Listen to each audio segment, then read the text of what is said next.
بسم اللہ الرحمن الرحیم۔ انسان کے جو 5 سینسرز ہیں، 5 حواس، ان میں صرف ایک کان ہے جو آف نہیں ہوتا، باقی چاروں آف ہو جاتے ہیں۔ اب میری آنکھ آف ہو گئی، ٹھیک، میں سویا تو میرے چھونے کی طاقت بھی آف ہو گئی، اور میرے بولنے کی طاقت بھی آف ہو گئی، میرے چکھنے کی طاقت بھی آف ہو گئی، اور میرے دیکھنے کی طاقت بھی آف ہو گئی۔ لیکن ایک معمولی سی آواز پر میں اٹھ کے بیٹھ جاتا ہوں، یہ شور کیسا ہے؟ کان بند نہیں ہوتے، کان کا فنکشن چلتا رہتا ہے۔ اور آج کی ریسرچ کیا ہے کہ بچے کے ماں کے پیٹ میں کان کام کرتے ہیں، باقی 4 حواس کام نہیں کرتے، کانوں سے سنتا ہے، باقی کام نہیں کرتے۔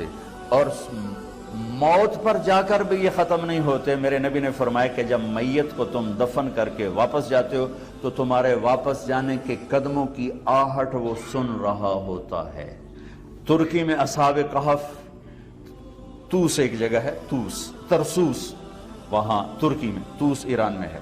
پچھلے سال ہماری جماعت گئی تو ہمارا وہاں سے گزر ہوا تو میں نے کہا اصحاب کہف لے چلو۔ وہاں گئے تو وہ سارا جو قرآن کا ہے، اردن میں بھی والے بھی کہتے ہیں یہ وہ، میں نے وہ اردن والا غار بھی دیکھا، ترکی والا بھی دیکھا، تو اردن والا قرآن کی ڈیفینیشن پر صادق نہیں آتا، ترکی والا 100% صادق آتا ہے۔ تو وہاں ہم اندر اترے، دیکھا تو مجھے یہ قرآن کیا فَضَرَبْنَا عَلَىٰ آذَانِهِمْ فِي الْكَهْفِ سِنِينَ عَدَدًا۔ اللہ تعالیٰ نے 300 سال ان کو غار میں سلایا۔ اور آپ آیت پہ غور فرمائیں، ہم نے ان کے کانوں پر پردہ ڈال دیا ہے، حالانکہ کہنا تھا آنکھوں پہ، نیند تو آنکھوں پہ آتی ہے نا، تو آنکھوں پہ پردہ ڈال دیا۔ اللہ کہ ہم نے ان کے کانوں پہ پردہ ڈال دیا کہ قربان جو اللہ تو اللہ ہی ہے، تو سبحان اللہ، اللہ نے کہا ہم نے ان کے کانوں پہ پردہ ڈال دیا تاکہ کسی آواز سے وہ بیدار نہ ہوں، اور ان کو 300 سال سلایا۔ 300 سال کوئی سو سکتا ہے؟ اٹھ کے بیٹھ جاتا ہے آدمی، اور 300 سال سوئے رہے، نہ بھوک نہ پیاس، نہ کوئی جانور، نہ کوئی سام، نہ بچھو۔ 300 سال کے بعد اٹھتے ہی بھوک لگی، چلیے چلو بھائی، فَبَعْثُوا أَحَدَكُمْ بِوَرْقِكُمْ هَٰذِهِ، جاؤ بھائی یہ پیسے دے کر کسی کو روٹی لاؤ۔ تو میں یہ قرآن سے مثالیں دے کر یاد سے عرض کر رہا تھا کہ ہمارا علم تو تجرباتی ہے، اور اللہ کا علم محکم، تمت کلمت ربک صدقا وعدلا۔ آج کا مسلمان قرآن کے خلاف لاجک مانگتا ہے، اللہ نے یہ کیوں کہہ دیا، اللہ نے یہ کیوں کہہ دیا، اپنی حیثیت ہی نہیں جانتا ہے، کس کو کہہ رہا ہے؟ اللہ کے نبی کے بول کی لاجک مانگ۔ دیکھو میں آپ کو دیکھ رہا ہوں، مجھے پیچھے نظر نہیں آ رہا، لیکن میرے نبی نے فرمایا میں جیسے آگے دیکھتا ہوں اسے پیچھے دیکھتا ہوں۔ پھر یہ تو بہت معمولی چیز ہے، آگے دیکھنا پیچھے دیکھنا۔ آپ یوں آپ نماز پڑھا رہے تھے، نماز پڑھا تھے، آگے چلنا شروع کر دیا، دیوار تک پہنچ گئے۔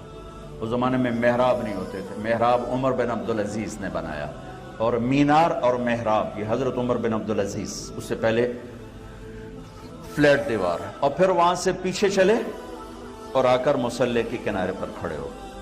جب آپ نے سلام پھیرا تو صحابہ نے عرض کیا رسول اللہ یہ کام پہلے تو کبھی نہیں دیکھا تھا، یہ آپ نے کیا کیا؟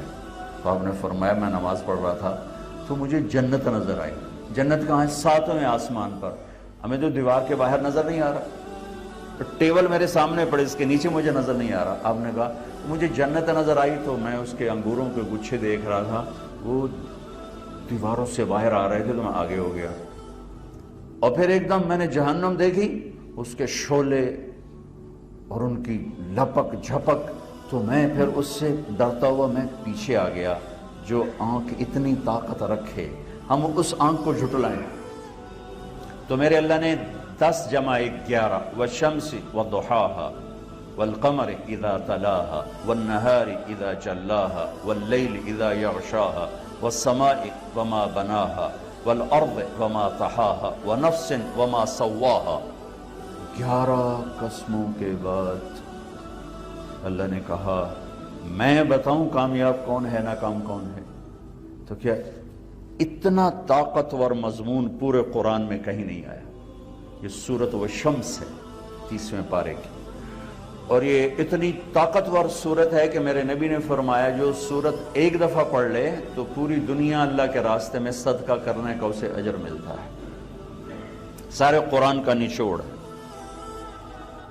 مجھے سورج کی قسم اور اس کی روشنی کی قسم، والشمس وضحاها، والقمر اذا تلاها، مجھے چاند کی قسم، والنہار اذا جلاها، مجھے دن کی قسم، واللیل اذا یغشاها، مجھے رات کی قسم۔ یہ اللہ تعالیٰ قسم 5 ہوگی۔ والسماء، مجھے آسمان کی قسم، وما بناها، آسمان کے بنانے والے رب کی قسم، اپنے آپ کو بیچ میں شامل کیا 7ویں جگہ پر آ کر۔ والارض، مجھے دھرتی کی قسم، وما طحاها، اس کے بنانے والے رب کی قسم۔ ونفس، یہ آخری قسم اللہ نے ہمارے جذبات کو ابھارنے کے لیے، تمہاری جان کی قسم، وما سواها، تمہاری جان کے بنانے والے رب کی قسم۔ 11 قسموں کے بعد کیا بتایا ہے؟